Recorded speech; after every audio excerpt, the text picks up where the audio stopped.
Members of Congress, my fellow Americans. At the very beginning of my presidency, in the shadow of that terrible, fateful night, I spoke to you, and I promised absolute transparency, absolute truth. I betrayed that pledge in an effort to protect an ongoing investigation by the FBI and the Secret Service. But tonight, I speak to you with a lightened heart, because I can finally tell you the truth about what really happened to us.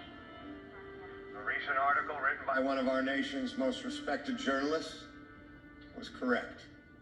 Al-Sakar did not attack our capital, even though at the time overwhelming evidence suggested just that. We can tell you now with absolute certainty that this horrific act was carried out by a domestic terror group, led by a man named Patrick Lloyd. Lloyd and his followers believed that American greatness was in its decline, and that somehow we were no longer heirs to the generations that pushed back the tide of fascism, put men on the moon, and relegated the Berlin Wall to the pages of history. In short, these people believed that our best days were behind us, and that they themselves knew better how to remake our country.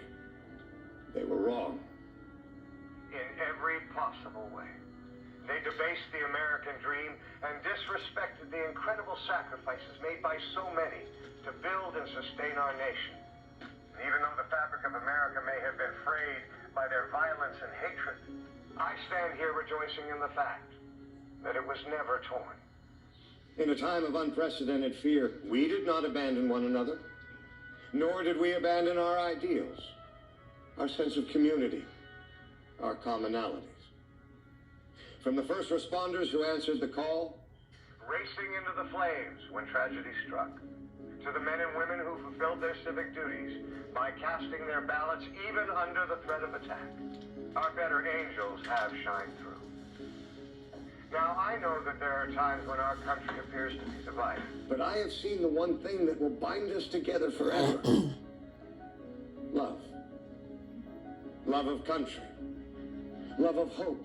Love of dreams, love of life, liberty, and the pursuit of happiness. I am a husband, I am a father, and I am a son of this nation, and never before have I been more proud, more optimistic.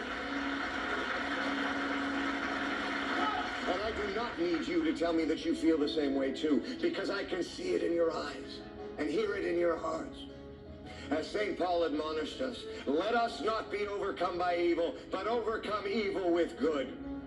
You see, America is not just simply a country, nor is it the sum of its 50 states. It's an idea. A bold and righteous idea, a guiding light that can never be extinguished. So let us say to the rest of the world, we welcome your friendship and extend an open hand to anyone who wants to make lives freer and better.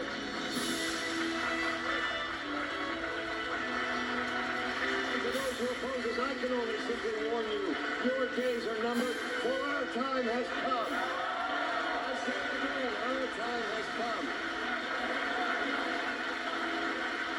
And to the American people, let me say that it has been the privilege of my lifetime to serve you, and I promise to continue serving until I am asked of service no more.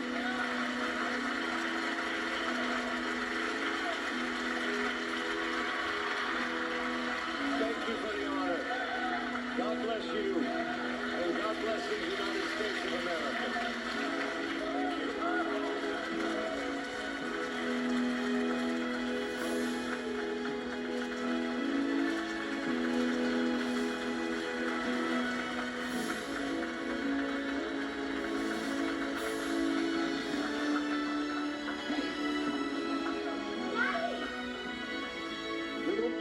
Oh my gosh, what are you doing here, Leo? Mom brought us. I couldn't keep him away any longer.